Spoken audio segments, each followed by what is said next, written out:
तो last episode के and पे हमने देखा था कि मास्टर जैन यानी ग्रैंड एल्डर जो होते हैं वो अपनी डिसाइपल निंगरू के पास आते हैं और आकर उससे पूछते हैं कि बताओ कि तुम्हारा कल्टीवेशन लेवल कहां तक पहुंचा है। तो वो बताती है कि वो स्पिरिचुअल ट्रांसफॉर्मेशन राह में ब्रेक थ्रू कर चुकी है। तो मास्टर इस बात से काफी ज्यादा खुश हो जाते हैं। मास्टर से कहते हैं कि मेरी बच्ची तुमने बहुत ही अच्छा काम किया यहाँ पर ब्रेक थ्रू कम्प्लीट करके, अब मैं यहाँ पर अपने प्लान बी को कम्प्लीट कर सकता हूँ। और इसी के साथ ही उसके कंधे पे हाथ रखते हुए उसे बेहोश कर देते हैं। तो निंगरू वहीं पर ग्राउंड के ऊपर गिरकर बेहोश हो जाती है, जबकि मास्टर से कहते हैं कि तुमने यहाँ पर बहुत ही अच्छा काम किया, मैंने तुम्हें जो टास्क दी थी तुमने उस टास्क को पूरा किया है। जब मैंने पहली बार तुम्हें स्वर्ड सिटी में देखा था मुझे उसी वक्त पता चल गया था कि तुम्हारे पास एक हायर टैलेंट है और मैं तुम्हारे टैलेंट को ऑब्जर्व करने के लिए तुम्हें अपने साथ लेकर आया था। लेकिन मेरी किस्मत तो देखो, उसके बाद किन्नैन जहां पर अपीयर हुआ और मुझे पता चला कि किन्नैन के पास तुमसे भी ज्यादा बेहतर टैलेंट्स हैं। तो मैं किन्नैन की बॉडी से उसके टैलेंट्स को चोरी करना चाहता था, लेकिन अफसोस कि वो लड़का काफी ज्यादा डिफिकल्ट निकला और मैं उसकी पावर्स को नहीं ले सका। लेकिन अब जबकि मैं उसकी पावर्स को नहीं ले सका और मेरी हालत काफी खराब है, तो मेरी बच्चिया मुझे यहाँ पर तुम्हारी पावर्स को लेना पड़ेगा कि मैं यहाँ पर डिवाइन राम में अपने आप को ब्रेक थ्रू कर सकूं। अगर ब्रेक थ्रू कंप्लीट हो गया तो उसके बाद मैं सभी लोगों को आसानी से हरा सकता हूं। कि दूसरी तरफ हमारे किन्नैन का सीन दिखाते हैं कि हमारा किन्नैन मास्टर मो के पास आता है और उनसे पूछता है, मास्टर मो क्या आपको पता है कि इस वक्त ग्रैंड एल्डर कहां पर होंगे? तो मास्टर मो से कहता है कि तुम यहाँ पर ग्रैंड एल्डर की बात कर रहे हो, मुझे अफसोस है कि तुम इस वक्त ग्रैंड एल्डर का कुछ भी नहीं बिगाड़ पाओगे, क्योंकि ग्रैंड एल्डर डिवाइन राम में ब्रेक थ्रू कर चुके हैं। मुझे यहाँ पर सडन एनर्जी पीक महसूस हुई थी और वो एनर्जी पीक जो थी वो माउंटेन पीक के ऊपर से आई थी, जहाँ पर वो अपनी डिसाइपल निंगरू को ट्रेनिंग देता है। उसकी डिसाइपल निंगरू वहीं पर बैठकर कल्टीवेट करती है। तो मुझे लगता है कि वो वहां पर है और हो सकता है कि उसने यहाँ पर जाकर उस लड़की की पावर्स को एब्जॉर्ब कर लिया होगा,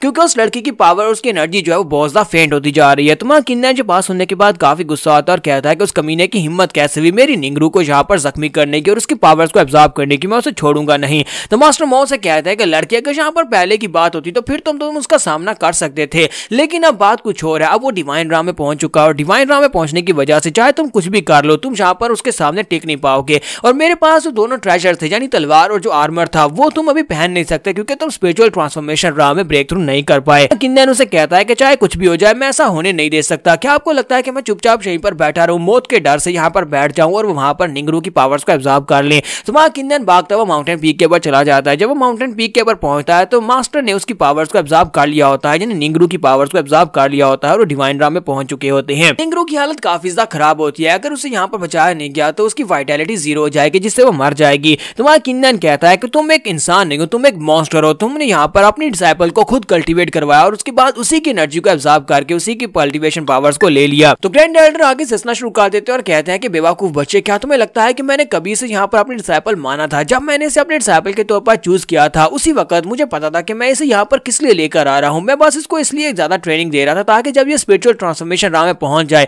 तो मैं इसकी कल्टीवेशन को एब्जॉर्ब कर लूं और साथ ही इसके टैलेंट्स को ले लूं। इसके टैलेंट्स काफी ज्यादा अच्छे थे, लेकिन उसके बाद तुम यहाँ पर अपीयर हुए। तुम्हारे यहाँ पर आना सिर्फ और सिर्फ एक सरप्राइज था। मुझे अंदाजा भी नहीं था कि स्वर्ड सिटी जैसे एक छोटे से सिटी में तुम्हारे जैसा 5 एलिमेंट्स वाला कोई बंदा हो सकता है। मास्टरों से कहते हैं तुम्हें क्या लगा था कि अगर मैं यहाँ पर तुम्हारे टैलेंट्स को एब्जॉर्ब नहीं कर सकूंगा तो मैं डिवाइन राम में कल्टीवेट नहीं कर पाऊंगा? मैंने यहाँ पर ब्रेक थ्रू कंप्लीट कर लिया, मेरे पास बैकअप प्लान था। तुम्हारा किन्नैन उसे कहता है कि तुमने निंगरू के साथ बिल्कुल भी अच्छा नहीं किया, तुम्हारे पर बहुत ज्यादा भरोसा करती थी और उसे यहाँ पर इस बात का बहुत ज्यादा फख्र था कि वो ग्रैंड एल्डर की स्टूडेंट है, लेकिन अफसोस कि तुम यहाँ पर उसको इस्तेमाल कर रहे थे और तुम्हें इसकी सजा तो जरूर मिलेगी। तो मास्टर जैन जो होते हैं अपने पास तलवार निकालते हैं और उसे कहते हैं क्या तुम्हें पता नहीं है कि यहाँ का कानून क्या है? हमेशा स्ट्रॉन्ग जो होते हैं वो कमजोर को मार डालते हैं और कमजोर जो होते हैं वो स्ट्रॉन्ग का शिकार बनते हैं। इस लड़की ने अगर मेरे हाथों से यूज नहीं होती तो किसी न किसी के हाथों से तो जरूर यूज होती। तुम्हारा किन्नैन अपनी तलवार निकालता और कहता है कि तुमने मेरी दोस्त को यहाँ पर नुकसान पहुंचाया तो मैं किन्नैन आज तुम्हें मार डालूंगा। एल्डर उसे कहता है किन्नैन अगर यहाँ पर पहले की बात होती तो तुम हो सकता था मेरे लिए थोड़ा सा खतरा बनते, लेकिन अब बात कुछ और है।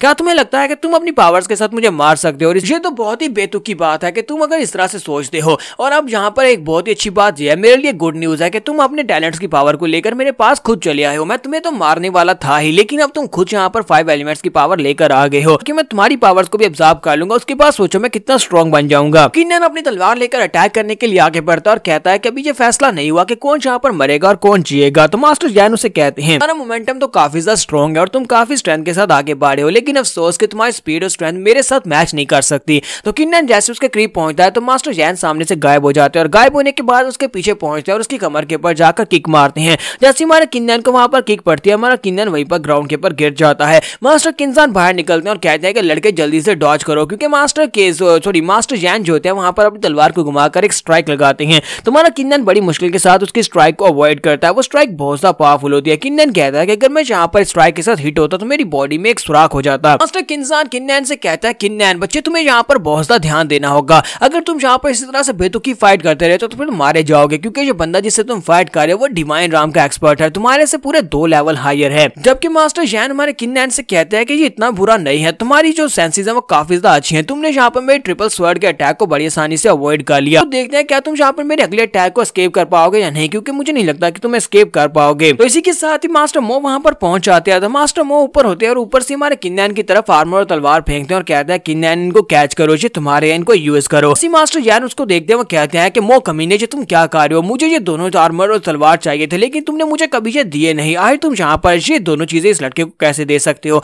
फिर साथ ही हंसना शुरू कर देते हैं और कहते हैं कि मास्टर मो तुम एक बहुत ही बड़े बेवकूफ हो, क्या तुम्हें पता नहीं है कि अगर ये लड़का इन चीजों को यूज करेगा, क्योंकि ये दोनों डिवाइन वेपन्स हैं, तो डिवाइन वेपन्स को यूज करने की वजह से क्योंकि इसकी कल्टीवेशन लेवल लो है तो बैकलैश की वजह से ये खुद ही मर जाएगा। इसके लिए कम से कम स्पिरिचुअल ट्रांसफॉर्मेशन राम में होना जरूरी है अगर तुम इनको यूज करना चाहते हो। और एक बार अगर ये लड़का यहाँ पर मर जाता है तो उसके बाद मैं इसके एट्रीब्यूट्स को ऑब्जर्व कर लूंगा। इसके एट्रीब्यूट्स को ऑब्जर्व करने के बाद मैं इन दोनों वेपन्स को यूज करने के लायक हो जाऊंगा। जब मैं इन दोनों वेपन्स को यूज करूंगा तो सबसे पहले मैं तुम्हें मारूंगा। किन्नन उसे कहता है कि अगर मैं यहाँ पर इन दोनों को यूज करते हुए तुम्हें मार डालू तो फिर मुझे बैकलैश की बिल्कुल परवाह नहीं है, एक बार तुम मर जाओ उसके बाद चाहे मेरी बॉडी यहाँ पर डिस्ट्रॉय क्यों ना हो जाए। और इसी के साथ हमारा किन्नन उस आर्मर को और साथ ही उस तलवार दोनों को वेल्ड कर लेता है। तो जब हमारा किन्नन आर्मर को पहनता है और तलवार को पकड़ता है तो उसकी पावर लेवल्स काफी ज्यादा बढ़ जाती है, क्योंकि वो दोनों डिवाइन लेवल के वेपन्स होते हैं। तो हमारा किन्नन कहता है कि इस तलवार के अंदर से बहुत ही स्ट्रॉन्ग स्पिरिट फायर निकल रही है। इसी के साथ ही हमारा किन्नन वहां पर एक जबरदस्त चीख मारता है। जैसे हमारा किन्नन वहां पर एक जबरदस्त चीख मारता है तो उसे पता चलता है कि उसकी फायर एट्रीब्यूट ने यहाँ पर एक और ब्रेक थ्रू कर लिया है। तो हमारा किन्नन कहता है कि ये क्या, मेरे फायर एट्रीब्यूट ने यहाँ पर एक और ब्रेक थ्रू कर लिया जिसकी वजह से मेरी स्पिरिट फायर और भी ज्यादा पावरफुल हो गई है। हमारे किन्नन के पास अब काफी सारा कॉन्फिडेंस आ चुका है कि वो यहाँ पर मास्टर जैन को हरा सकता है। तो किन्नन कहता है कि अब देखना, अब मैं यहाँ पर तुम्हें जरूर मार डालूंगा।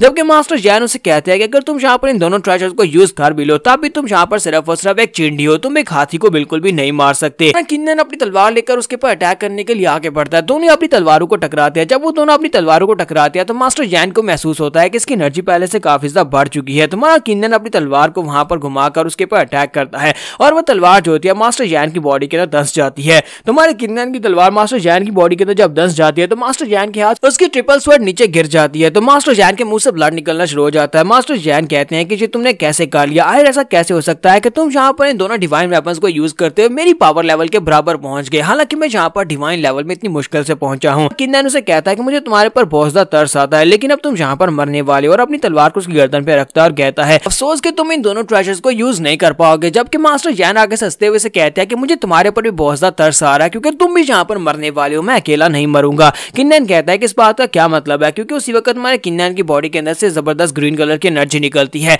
ये बैकलैश की पावर होती है, क्योंकि उसने जिन डिवाइन वेपन्स को यूज किया था उनकी बैकलैश की वजह से अब किन्नन की बॉडी के ऊपर बहुत ही बुरा इफेक्ट पड़ने वाला है। किन्नन को वहां पर बहुत ज्यादा दर्द होता है, वो पीछे हटकर जोर जोर से चिल्लाना शुरू कर देता है। तो जहां पर हम लोग अपनी एपिसोड 91 का एंड करेंगे। नेक्स्ट एपिसोड में देखेंगे क्या हमारा किन्नन बैकलैश को सर्वाइव कर पाएगा और मास्टर जैन क्या वो यहाँ पर मर जाएंगे। एपिसोड की एक्सप्लेनेशन अच्छी लगी हो तो कमेंट करके जरूर बताइएगा।